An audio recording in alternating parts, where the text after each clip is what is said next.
welcome to Bobby. June. Oh shit, the lights are off. Let me turn this thing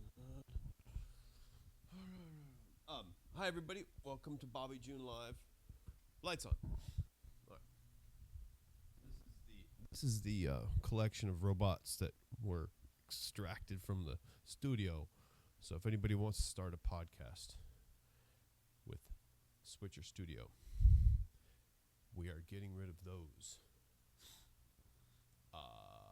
They were good in the beginning, but we've outgrown them, I think. So let me start. This is how I start Instagram. Let's see if we can start that quickly. In here is a television. This is also laundry room. So the television starts. We log on to, don't you just love all the screens? Log on to YouTube. Do I have YouTube on this?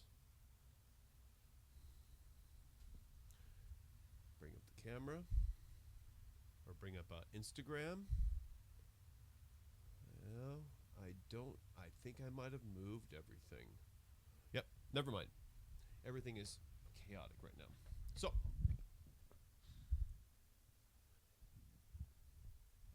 okay. All right, let me switch this camera out and the microphone.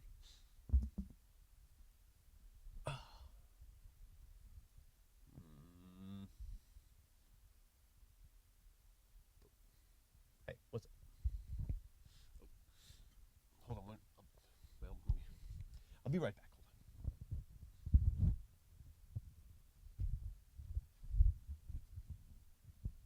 Forgot one thing.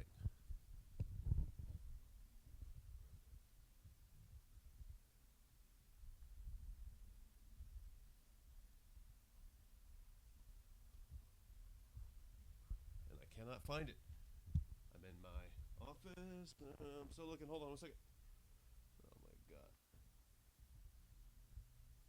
Where's it at now? I have this and they... Hold on.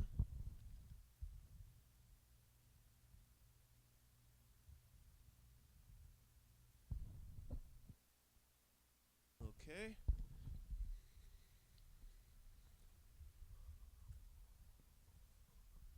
Sometimes Mondays are very hyper prepared, and sometimes they aren't. So, all right. Hi. Shut this off real quick. So yeah, we got rid of these. I love these things. These things are cool. These are awesome-o.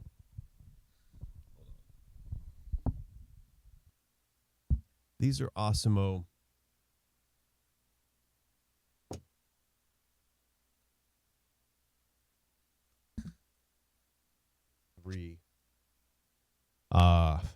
Finally.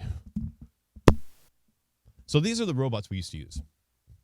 These hold, basically, you're supposed to walk around with these. They stabilize the camera. It's off right now.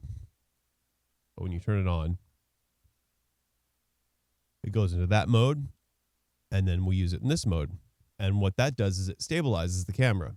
But we don't use it for that. We use it because the iPad controls the camera, which then rotates the robot and tilts the robot.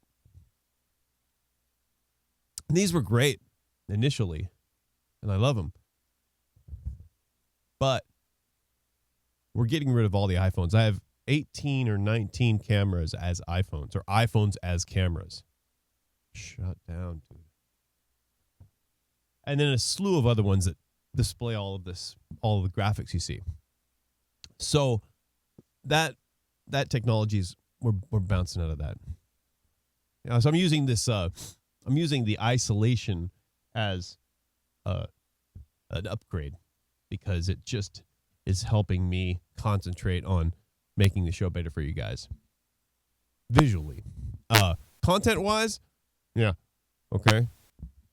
I got to get on that too. So, what is a human worth? It's a fun question. It's a philosophical question. It might go into science, but it's an economic question. I was listening to an economist, Glenn Lowry. Glenn Lowry is Boston Brown University professor. I listen to him all the time. He's good. Blogging heads. And he was bringing up some stats that are kind of stats you would think you would analyze after the pandemic. So it's nice to analyze them during the latter years of the pandemic. And they have a complaint behind them because of the I want to get back to work. I want to kiss again. All of that. I want to normalize. And he's an economist and a mathematician, so he put out a number, and we have $50 billion a day is what is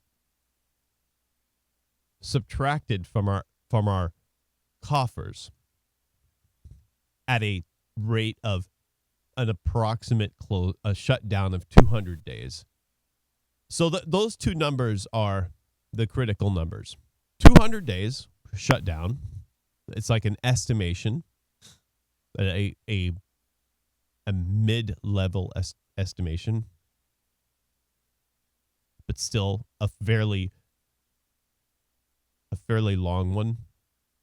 That's 3/4 of a year or 2/3 of a year. And at that time frame, or during that time frame, the economic impact would be $50 billion a day, which is stunning. And that, I believe, estimates out at $14 trillion. Now, that figure I didn't write down. I just had to yank that out of my memory. So I don't know if that's correct. Leave that aside. That's not as important as the two figures of 200 days at $50 billion a day. If somebody wants to do, if somebody wants to do the math on that while I'm talking, why is my shit off? Okay, F you then. Well, then I'll have to start my phone up, because if anybody says anything, I need to know.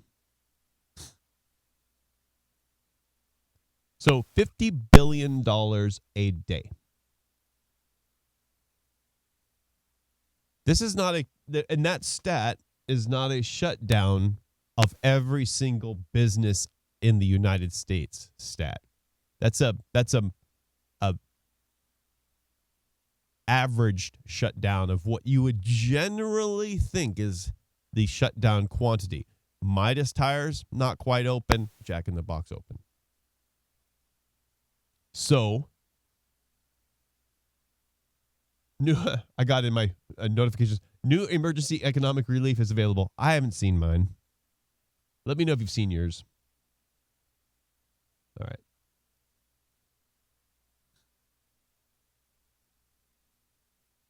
Okay, let me turn myself down here. All right, Sharon and Ba are talking. Hi, Sharon. Hi, Ba. So,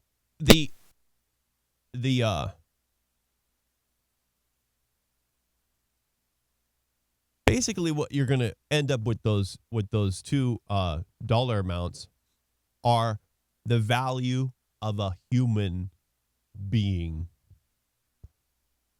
And it's a cold argument, but it's an argument that has numbers behind it. So the value, and this is a number that is based on 100,000 deaths.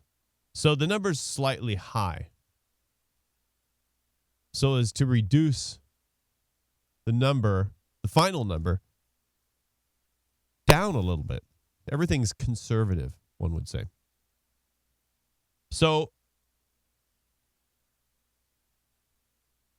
on the back of the envelope, off the cuff, and this is actually on an envelope.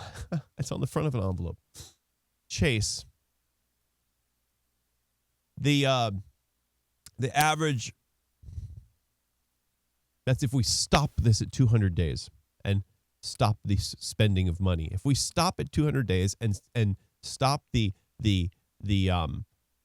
gushing of $50 billion a day, or lack thereof, not the gushing of, but the lack thereof intake-wise, we've come to a value of one individual human being. If 100,000 human beings were lost in that 200-day period at approximately, loose as can be, $100 million. Every human being is worth $100 million because if we stop it at day 201, that number changes. That number goes up because another $50 billion has been spent. So every day after after day 200, if that's the day that we stop, every day is an additional $50 billion. Float these numbers in your head. Don't pin them down to anything. So that's the value of me, Ba, everybody. Thomas over there, Ron, my mom and dad, $100 million. Now that sounds like a lot.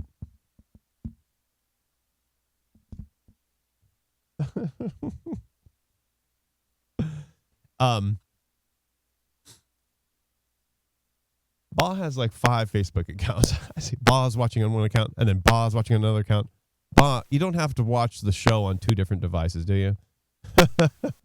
It's adorable. I mean, thank you. It's very nice of you. So we are worth $100 million, and that's a lot. That's more than we spend on ourselves as far as saving ourselves in any typical way, shape, or form. And to make matters worse, these are, it's very hard to say this, but these are very low value individuals. Now I could die of this. I'd have to call myself low value because I didn't make it. These are fragile people. If I was fragile and I got COVID and I died, that's a fragile person. Low value. I'm low value. Now, when we say low value, we're being not entertaining, but we're striking the chord. We know we're striking the chord in the person that doesn't want to hear it when you say low value. And when we fragile, sometimes that doesn't pay to be playful. Nonetheless, I would have to be counted in on that if I died from COVID as a fragile person. So, and economists look at that. These are not stats that you don't. You might not want to hear things like a non-producing human or a person that doesn't do anything. A person that actually is a person. I've been there. I've been on food stamps. What? I'm sorry.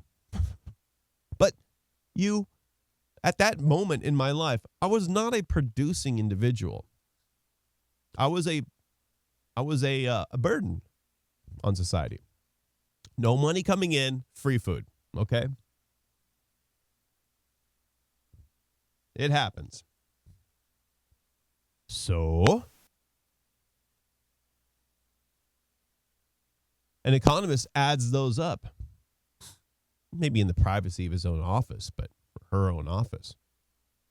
But you can't let emotional, to understand how we're doing with this whole thingy, you really have to analyze the output and the cost benefit analysis, basically. I got to talk about fucking Friday. Friday was funny. Talk about talk about two non-earning individuals. Talk about two people out on the town being unproductive. So it is something that is analyzed, and but nobody wants to hear the value. You can compare the same value to what it would take to make a car completely safe. I mean, completely safe. You would have to reduce the miles per hour. You would have to increase the girth and safety of the vehicle itself.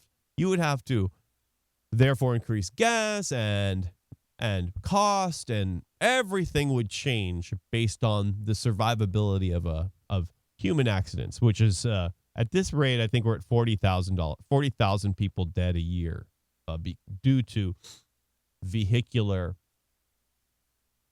cause, and that could be taken down to close to a couple hundred if you really wanted to. But we impose a cost, or we impose a tax, or we not a tax. We impose a value. How much do I want to spend on a car, and how much am I worth? Or how much will people spend on cars, and how much are they worth? So it just goes unsaid. So people are wondering what it is that is. Now, I have to argue against people that want to start the economy back up based on the fact that I enjoy the practice that we're going through, and it's still impressive that the human race in general is shutting down when it's commanded or asked to, even in other countries. It's just stunning. So, truth be told, for me, when it comes to future serious pandemics and or man-made pathogens, particularly nanotechnology, that we've achieved, or we have given ourselves a sample of our drive to survive through, I would have to say, media is probably, the main assister in the success of everybody kind of doing the same thing immediately. You see it on the web, everybody's doing it, you lockstep. That, I think, is in there. It's in there in our capability. Whatever the case is, we did it. And you can glance at any country and you'll see the same actions. So to me, this is wonderful. This is we're job well done. Congratulations, us. We've given ourselves an example of what we can do. We should be very happy. No matter what happens to the economy. The economy is hurtful, and I do not want to see people losing their jobs. I do not want to see people losing their businesses, whatever they might lose. This is not good, and I have a different argument for that. But when it comes to us proving ourselves, we have made a much bigger. We have put into place a museum piece for us to understand what we are capable of, and then to therefore look at this once in a while and see where we had what we've done, kind of along very similar lines as nukes. We are pretty good at survival. And now I'm pretty good. I said pretty good. Remember, I said pretty good. We're still here. But it's just impressive. So that's one aspect. That is the best part about this problem, is that we were able to show what we're capable of, which will, I would say, above any depression or any economic downturn that happens, even globally. I think that the overall fact that we were capable of this unified front is it's like smoking compared to heroin. The other one's quick, bad, and you can get over it fast and it would hurt for a second. But smoking is very difficult to get over. This is very difficult to let go of. The other one is easy to let go of. When you're trying to let go of the economic value, that's easier to let go of because over time we will resuscitate the economy. But the benefit of knowing that we did it is far longer lasting, much more nicotine-like, much harder to shake, and it's wonderful. That's great. So this entire view is very compartmentalized on one side of the thought of the pandemic at large. So the other part is the view of the economy and the effects that the pandemic's having on us. And that view has two groups, I would say. The ones that are in lockstep and the ones that are getting a little bit sick of it. And that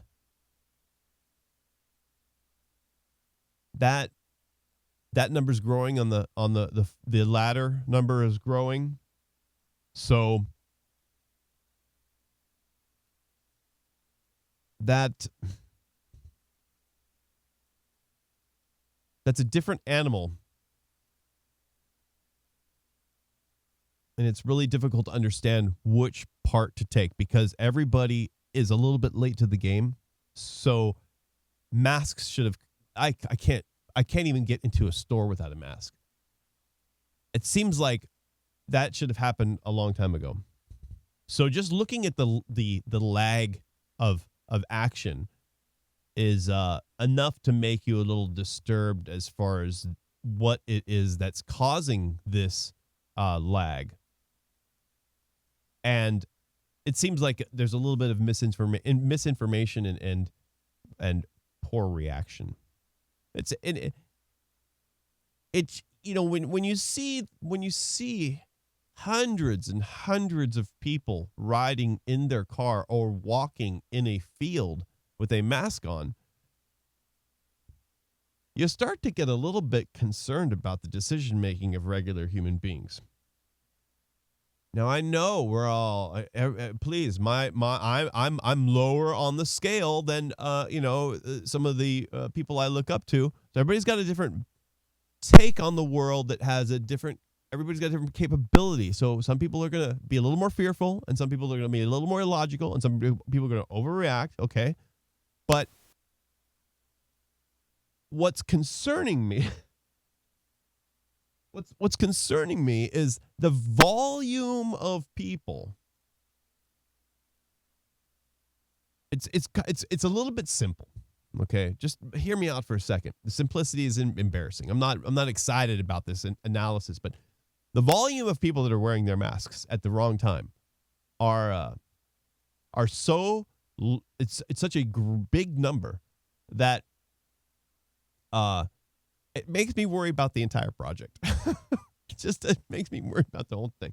Now, of course, I still love it that we all react so well. We're like babies. We just do what daddy says. That's it. But it just doesn't make me confident generally about the logic. So,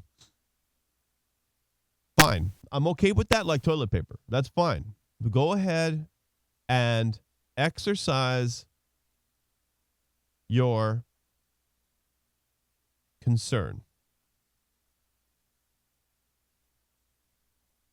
But don't make sure you're not virtue signaling down the street when you walk down there. Okay, just don't do that. If you don't think you should have the mask on, don't wear it. Please, when you're walking down the street, if you're not going to talk to anybody, you don't need to wear your mask. When you're in your car by yourself, you don't need to wear your mask. You don't need to.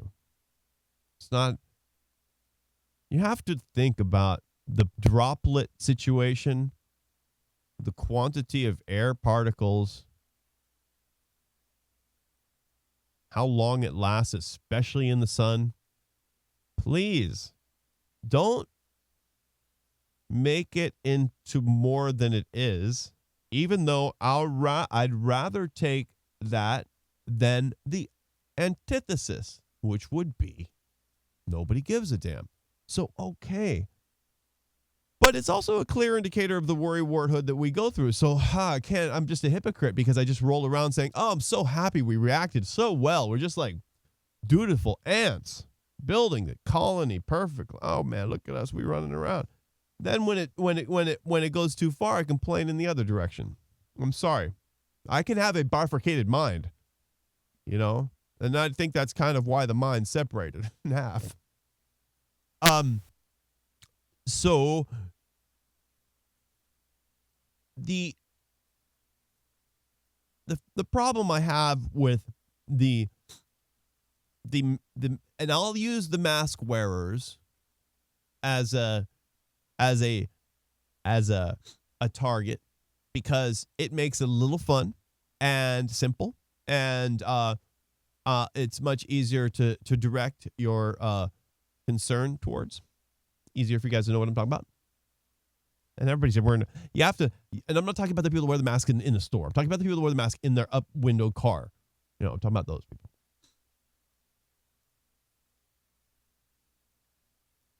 And I'm also talking about you have to marry those with the people out there that are saying the world is going to change because of what we're going through. These two individuals. Then you got to throw in, like I said last week, the old people.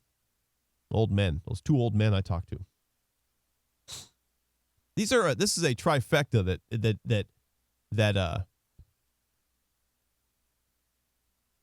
I don't know what you could do with them, but if you had a table and you were sitting around it, a bunch of decision makers and you, these people wouldn't be invited. We'll hear them. We can hear them, but they ain't going to be invited. Everybody is in line. You get to say your piece. You get to say your piece at the podium. You get to say your piece at the podium. You get to say your piece at the podium. And there's a panel of 1 billion people that are watching. And they're going to say, no, you're not at the table for decision making, for future decision making. No. Oh, yes, you are at the table. These people are not at the table.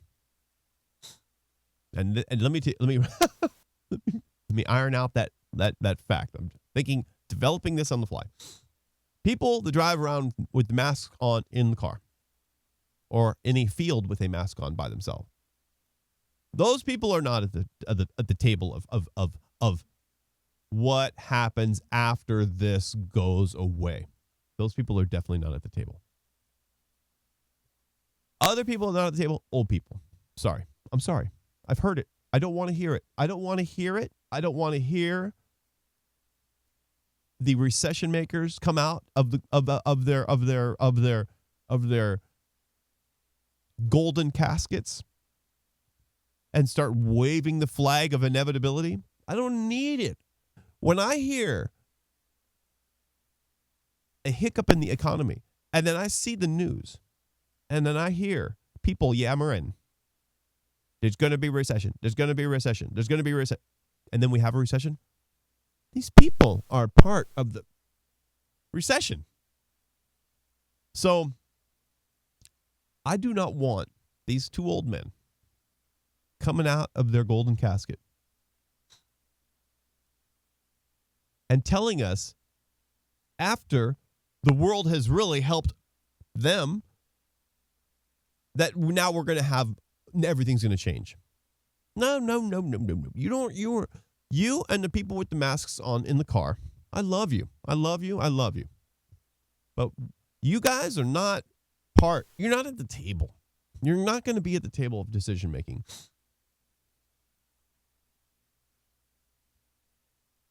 We're going to work as hard as possible to get as quickly as possible back to where we were a couple months ago. Even to the point of small businesses that went under, they should be resurrected if possible. This process of a government assistance for those who didn't get it, like myself. I didn't get business-based government assistance because my Wells Fargo account is not a technical business account. So the feds, for all I know, tried to send me that 10 grand, and I couldn't get it because of a technicality. So I'm going to try to work on that. So that if I was in tough times, that number, that $10,000 that I was going to get, but I couldn't because of a technicality, should be kind of waiting for me to fix my problems, hopefully. As with other people, imagine a donut shop that goes out of business. If they could just stay put at home and put the plywood up at the shop, knowing that they will be able to hire everybody and go back to work after a while. We need to really push that forward, because I think that the two old men saying everything's going to change. We're not going to have handshakes. We're not going to have retailers. I heard somebody tell me today, no more retailers. No more malls. I'm not going to name this person. It'd be embarrassing. Horrible. No more malls. So, when I hear that, and I know that retailers and malls are going out like crazy, but this is not, this should be on hold. This is not a permanent state. If these people want to maintain, close the door at the mall. I'll be back in 3 months. Go home with your employees, sit, try to pay some rent, get your money a little bit, and come right back when it's over and open the mall up again. This is not it's too violent, and I love violent change, but this is not something to aim towards. We should be pushing away from. We should not be, oftentimes when I hear in the voices of these people that feel that inevitable change and huge, large change is going to happen, I feel a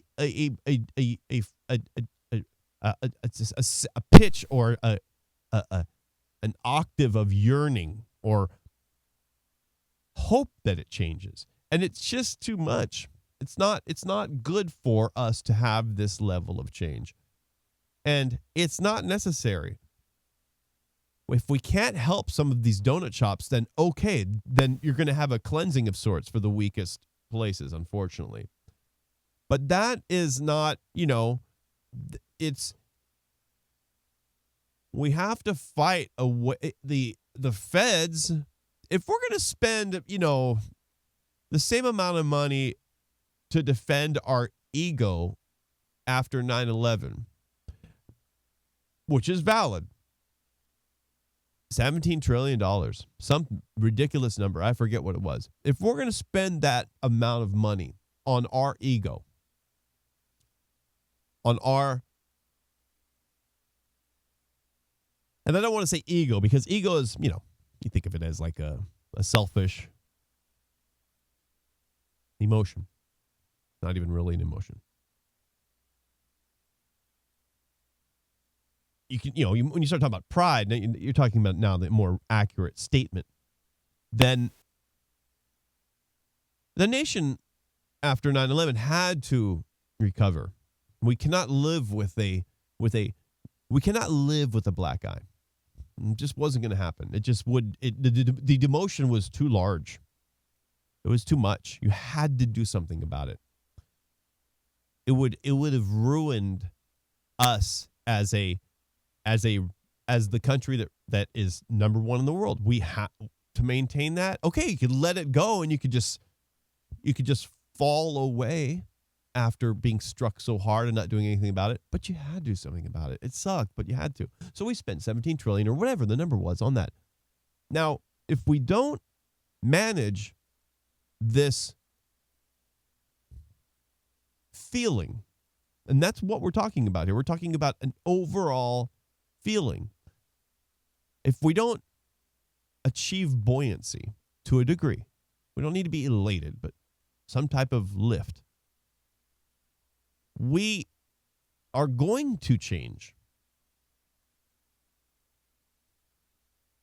Now, I'm not talking again about the people in their cars or the old men or the extra worried individuals. Nothing's changing with them in the room. There's nothing about them that is going to be in the discussion because they're just not. It's not a healthy discussion. There could be a couple of them, I guess, and there's going to be a couple of me. There's definitely. I mean, I'm not the worst. There's people out there that are far more skeptical, irrationally skeptical to a degree. So, and they all can be at the table. I'm not saying there can't be one or two, but I'm the reason I'm bringing up the reason I oppose the aspect of mass change after this has subsided is because I'm hearing it a lot. I'm not responding or defending from something that is marginal.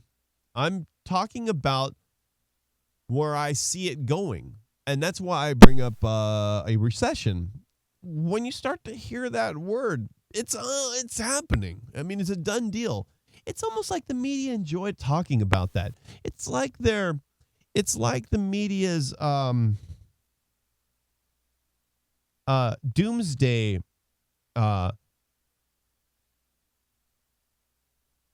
trinket. It's like they pull out their most magnetizing ratings booster. They have this like they're not looking to do that, but it's so attractive and it's so tasty. Not because of money and not because of ratings and not because they're lying, but if you add the media up in general, you're going to see a greater degree towards the spectacular.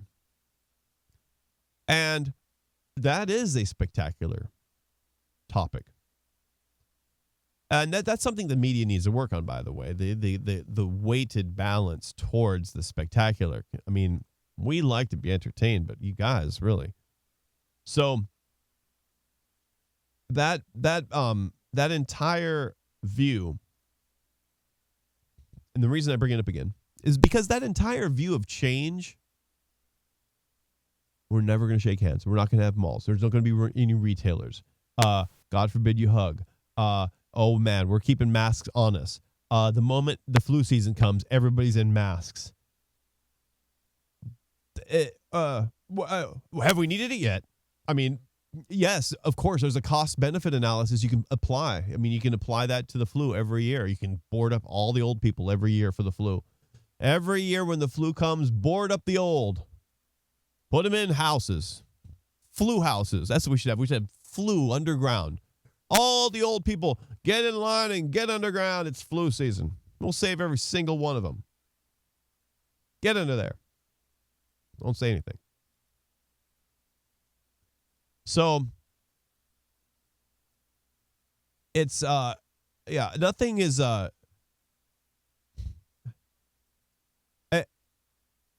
I think that the people that are mentioning this inevitable change once we've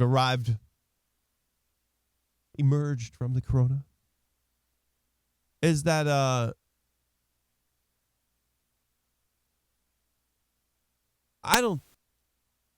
I'm battling a monster that is walking around with its ugly head saying there's going to be change, all the while knowing that the monster's not going to live.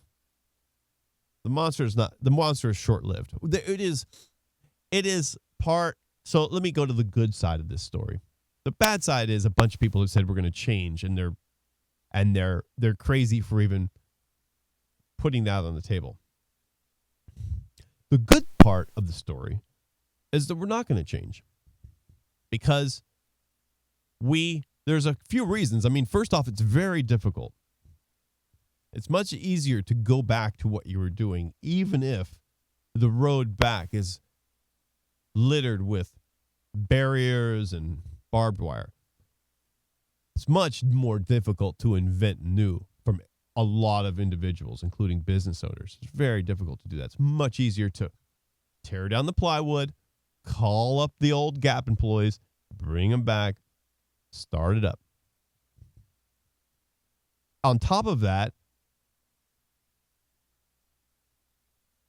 we've been through much worse.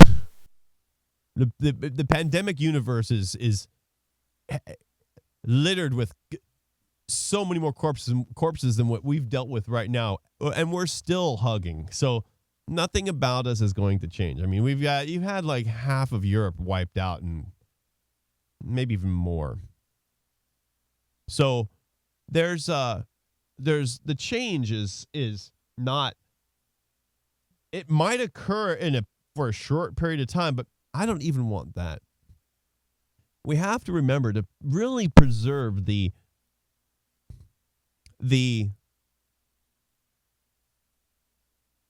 state of success, the state of our own capabilities. If we, change has an admission of defeat, especially when it's illogical. But even if it's logical, it shouldn't be looked forward to. I just see it on the news. Sometimes you just glance. So I can't imagine if I started paying attention and looking for that crap. I'm sure it's everywhere. And the frickin' news, I mean, they're just douchey. It's funny when some people think that we have a degree of now. I waver on this. Social engineering, we apply it to ourselves through TV, sitcoms, whatever.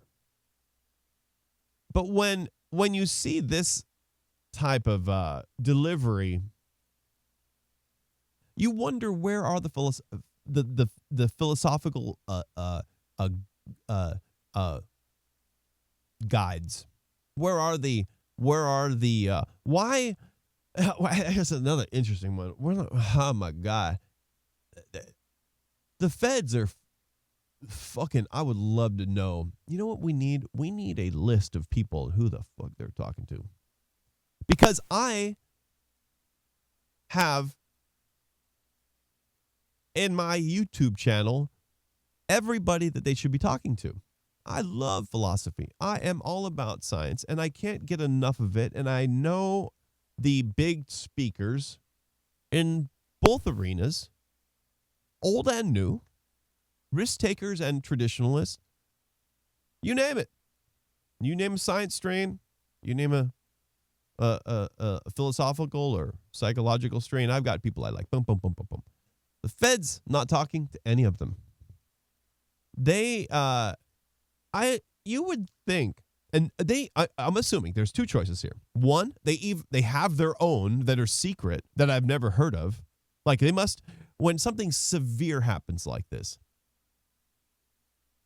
is when you lean on the thinkers. And I know that they have them. They're not thoughtless. But who are they? Who are they? I mean, and we're talking economists too. And I know they have economists on deck. Economists are a little more shy. Economists are like a little more economists. They're not looking for the public eye, I guess. I mean, I know a few of them. I just watched one of them today. Glenn Lowry. Excellent. They're not. There's some ball breakers out there. So, but the federal government, the reason I say that is when we're looking for a group, when we're looking for the feds and local to help us make decisions in this, we would hope that, like last week when I said, why isn't the hospital pop out of Central Park in the grass? Why don't they ever surprise us with something spectacular? I mean, we thought they made UFOs. Obviously they didn't, because obviously they don't do anything. The feds are, I mean, what will it take for us to have something happen from the federal government that happily surprises us. I mean, that stealth technology was pretty cool, okay? But, going to the moon and all that stuff, we knew about that. We watched it happen. When is it that a serious event is going to occur, and then the feds go, aha, we got you? Never. So, social engineering, and that's a piece of social engineering. Fear the Fed, for it is what you think they have, not what they actually have. And that's that's the laziest social engineering on the planet. Plant yourself an Alex Jones out there. Let him scare the fuck out of everybody. Now everybody's in control and the feds didn't do shit. Oh my God. I hope they're not doing that. But what I do know they're not doing is they're not talking to some of the most important people in the world, because I know them all to a YouTube degree, and nobody's saying anything about being contacted or being advisors to this particular event. I would love to see my people at a round table with Trump. For all I know, they got emails. I don't know. But I hear no mention, and I listen. No mention. They would say something. That's braggable. There's no NDA. It's a good thing. And Trump loves it when he employs, Trump, he did a Kennedy move. He did people are saying it's, he didn't do it with my people. Okay, so I'm not saying he did, but he did it with industry. And he did a Kennedy era move that people compare it to World War II or World War I, whichever it was there that Rosie the Riveter came to be, or the women entered the workforce, really. And he did a wonderful job with that. And he should. I mean, if he's a businessman, then hook it up. I enjoyed the round tables and the whole ventilator. He's all, bitch, and we got ventilators now. What? Man. They need to block his face sometimes. It's too funny to watch. that Sarah comedian. And the blood, we put it in. Oh, man, it's fucking good. So, the World War II, I'm going to call it World War II. The employment of an emergency situation, the American people, okay? He did a baby version of that. And that was wonderful. That's immediate. And he reacted quick on it. He's all, boom, table, boom. Everybody here, boom. Look at HP, Kleenex, toilet paper, orange juice maker. He had everybody at the table a bunch of times. And that was good. I like that. That was wonderful. It was inspiring.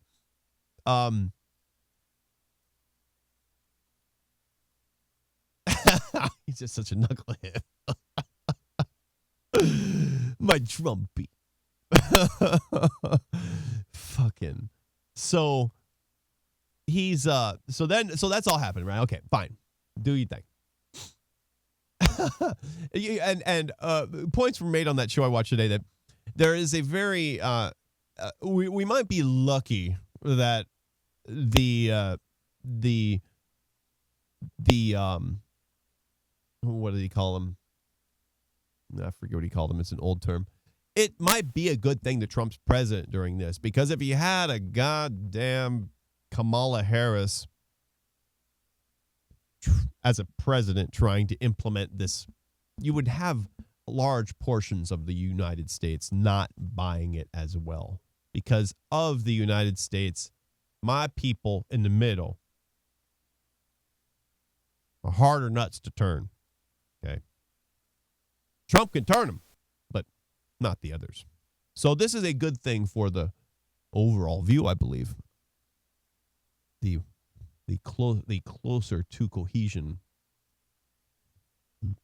lifting of the mask, putting it on. universally. I'm near rebel. I'm near rebel because I don't wear the mask now. I've been forgetting it half the time.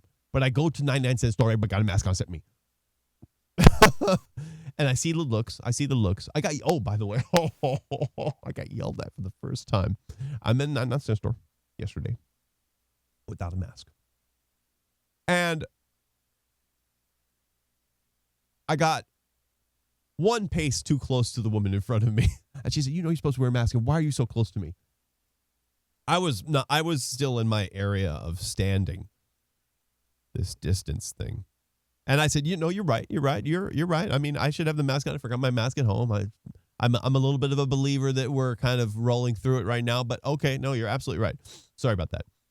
I wasn't too close. It was more of me not having my mask on that alerted her to whatever I did near wrong. She would bark at me for. So that was fine. I agree with her. And I took my lickings. Man, I keep on forgetting to wear it. So, and I put one in my bag on my bike now. So, that whole engineering aspect of us and what we're doing right and wrong is not. Oh, I hate this fucking light. Hold on.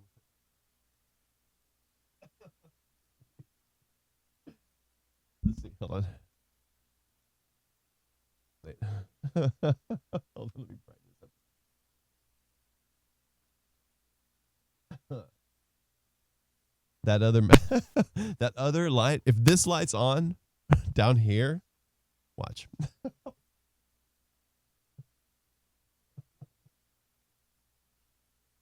on, go back. Watch. Let me get the angle real quick. Hold on. There's one angle I caught once. Wait. Where is it? Hold on.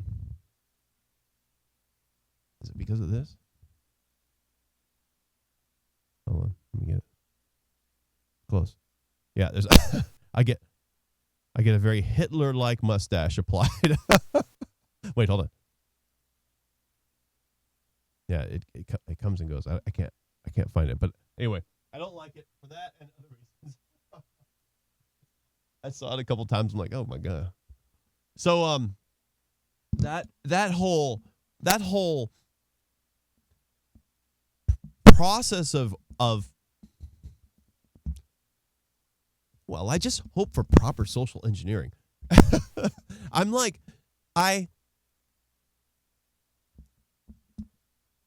it is when the feds build a aircraft carrier. I expect them to be doing other things that are helpful. And that includes social engineering. I'm looking for it. I don't really like the fact that babies are born to two parents without a manual. And I really don't like the fact of a nation not really having well-placed, and I'm not talking about a program assistant, all that crap. I'm not talking about that. I'm talking about the greater intellect taking care of all of us, including themselves. This is good. This is something that we do to ourselves. I mean, this is a normal event. This is something that doesn't start at the federal government. Where, the process of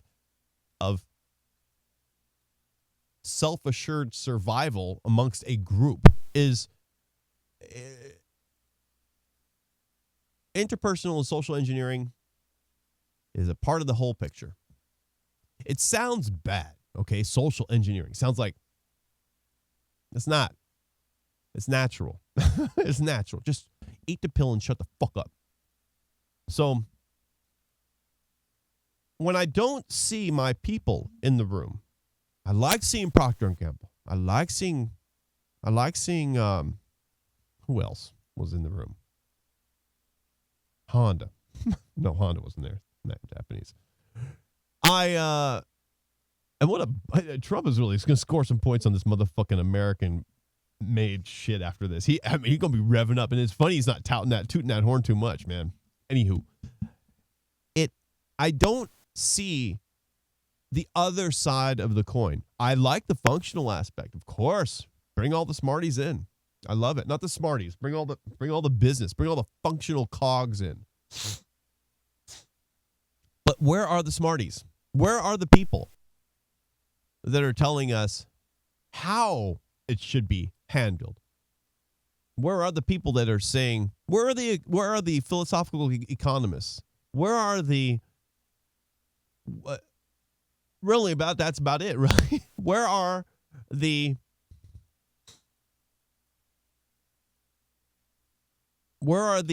genetic evolutionists? You know, where are the people that know how we operate? Where are the people that know what we need? Where are the people that know what a group needs? I know they have that in the White House, but I want to see our popularizers enter the picture. You know, you have the advent of the nuclear bomb. You have people like, and of course he might not have been as popular back then, but of course you have Carl Sagan, Richard Feynman. You've got all of the amazing minds in the room. I mean, Carl Sagan was everywhere. I mean, the shuttle crashed. Sagan's there. Feynman's there. People that matter are there. Trump, please do some of that. Your business friends are good. I like that. That's a wonderful thing. Frito-Lay, bring them on in. Let's talk to the CEO of Frito-Lay. That's wonderful. But get the smart pants in there, please, and the popular ones. Get Paul Davies. Get not Elon. Okay, Elon's got his dream. Elon like daydreaming right now. We put Elon on the earth for something totally different. Get the rational, slightly conservative yet big thinking individuals in the room. I don't know if Paul Davies, he's English, but nonetheless, I don't care what kind of country he's from. He lives here. So get yourself that guy. Get yourself, who else? Let's see. Now, I know they're going to include fucking, what's his face, a goofball. Don't include any social media people. They got enough problems. Don't talk to Zuckerberg, whatever you do. Don't talk to, what's his name? Jack Dorsey. Don't talk to those people. They've got so many problems. They are a part of the social engineering world. So they should be in the audience. When the people I want to be involved in what happens after this is all over, when my people talk to Trump about that and advise him, these social media people should be lined around the room like wall huggers. Like all the chairs are taken, people sitting on the stairs. Every one of them. I don't care if you're like dating apps should even be there. Everybody should be there. They should all understand what humans do. And I know they might already because they're brilliant people oftentimes. But nonetheless, they might be brilliant, but the partitioning of a human mind is peculiar because brilliance of huge degrees can exist in a racist mind. Brilliance of everything can sit right next to completely illogical thought. So because one's brilliant does not mean that one's not unacceptable from a different viewpoint. So they have to be vetted, or they have to be corrected. So we have to fix them by lining the walls with the people that have been vetted. I know what Paul Davies is like. I know what he's like. I mean, from his persona I see, I don't know what he's like in bed, but I know what he's like. And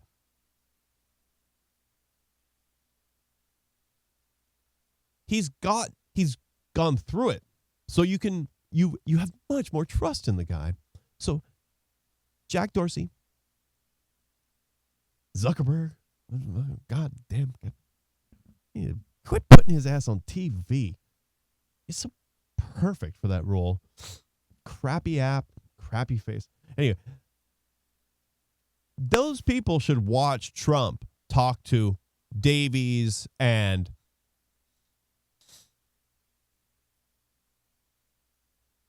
Grayling.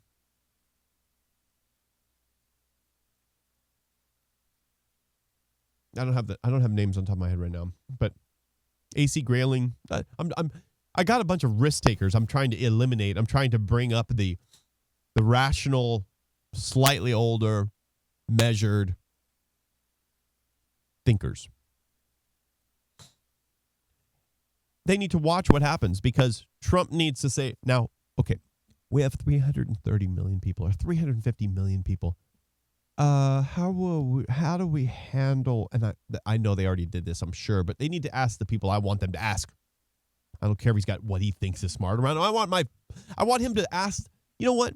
Prove it to me. Prove it to me that you're asking the right people. Ask the people we know about. Don't include only your staff of brilliant minds, maybe philosophical bent. That's fine that they're in your purview. That's good. Bring it. Talk to them. But prove it to us that you're talking to smart people by bringing in people we know, not just your people. You brought in Frito-Lay. That was impressive. You brought the whole damn kit and caboodle of the business community in there. Procter & Gamble's right there. But bring in Paul Davies. Because when you talk to him, like Oppenheimer and Feynman discussed nukes, or Einstein even, everybody really, we know what Feynman's like, and we trust Richard Feynman because he's already proven himself to many degrees to have a mind of least division. It has stability and unification, kind of. That's the way you can look at it, I guess. There's no surprises. You know what he's going to say. Jack Dorsey, you know what the fuck he's going to say. Me? Woof. Off the charts. So these are minds that Trump should put in front of us from which he should extract information, just like he's doing already, I'm sure, I hope. And we need to have that at a table. We want to see that. And it wouldn't be bad if we learned about ourselves through these people he's talking to. Because it's wonderful when how many ventilators you got? And the guy will say, and then the other guy with the goddamn, and then there's the food guy and the ventilator guy, and you got the bibber guy and the beaver guy and the trucker guy. That's wonderful. Toot toot. But those are small potatoes in comparison to our mental state. And this is the entire show I'm talking about right now tonight. This is our how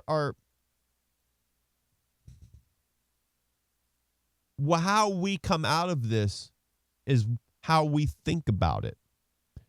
And if you let that flap in the wind as we exit, you raise the risk of a wrong mentality settling into the American mind. You have an opportunity. We're kind of like, okay, what next, Daddy? Okay, I got my Okay, Dad. What now? Okay. Huh? I'll take it off? Okay, leave it on? Okay. All right, what now, Dad? Hello? Hi. Okay. All right, I'll stop. I won't touch anybody. Okay. 99 cents. Okay, go 99 cents over to my mouse. Okay. All right, can I drive my car? Okay, good. I can't go to work yet? Okay. I can't earn any money yet? Okay. I can't do anything? Okay. I have to watch Netflix all day? Okay. Dude, we are okay. People that will do anything right now. We are your bitch. Okay. And it's wonderful.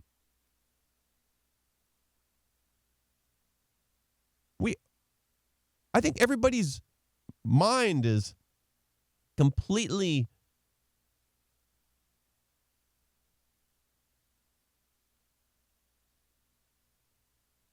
open. I'm trying to think of a better word.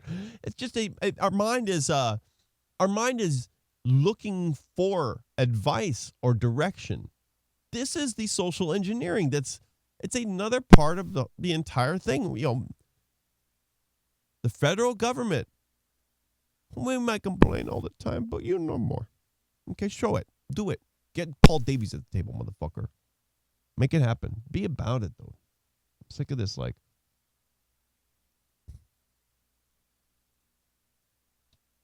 get smart. Impress us with that. I know it's going to be a challenge. You bring these motherfuckers to the table. They have capabilities. They aren't going to attack you, and they might not agree with you, but they don't care. And you get the right versions in there, and you're going to have a much clearer understanding as to what to do with our brains.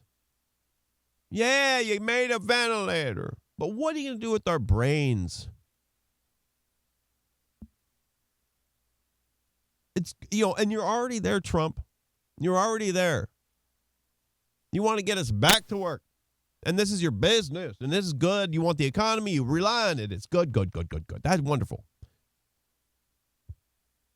But if you want to amp up or increase the likelihood of success based on economic output, you will take care of our brains. And you're fucking up with the whole money thing. So this is a big, I'm not even going to touch that again. That whole catastrophe is a missed opportunity. The money thing is a very big missed opportunity.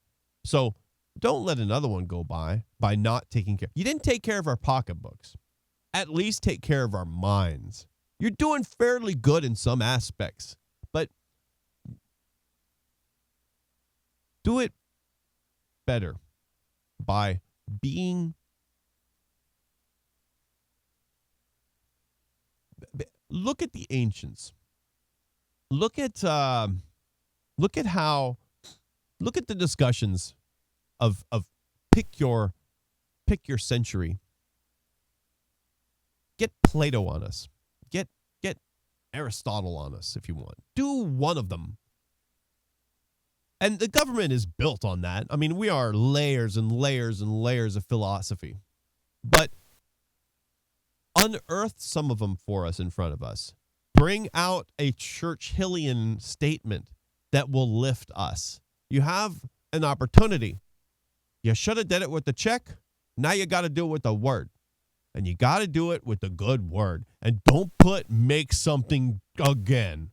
Don't do a great one. You got to be smart on this one. Don't be a shithead and apply your own success to it. Again, you have another chance to become great yourself. Give us a sentence. Lift us, please. Trumpy. Good night.